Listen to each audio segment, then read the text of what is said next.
করেন আপনাদের জানা উচিত আসলে যে জুলাই সনদটা হয়েছে স্যার খুব ভালো জানবেন এটা বিষয়টা। এটার যে আইনি কোনো ভিত্তি আছে কিনা এটা নিয়ে প্রশ্ন উঠেছে যে এটার কোনো আইনি ভিত্তি আছে কিনা। কারণ আমি নিজেও জুলাই আন্দোলনে ছিলাম। আমি ছাত্রদেরকে ফ্রি আইনি সহযোগিতা দিতে গিয়ে আমি ডিবি কর্তৃক ধৃত হয়েছিলাম।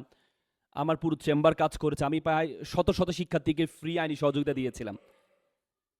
আমি একমাত্র মানুষ যিনি এবার 5ই আগস্টের পরে আমি এই গভর্নমেন্ট থেকে কোনো ধরনের সুযোগ সুবিধা নিই নাই।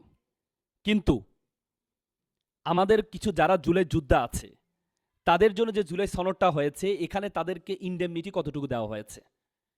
আপনারা জানেন 1971 সালে যুদ্ধের পরবর্তীতে একটা ইনডেমনিটি অর্ডার হয়েছে। যারা 26শে মার্চ থেকে 16ই ডিসেম্বর পর্যন্ত যারা 26শে মার্চ থেকে 16 ডিসেম্বর পর্যন্ত বিভিন্ন যুদ্ধে বিভিন্ন জায়গায় অংশগ্রহণ করে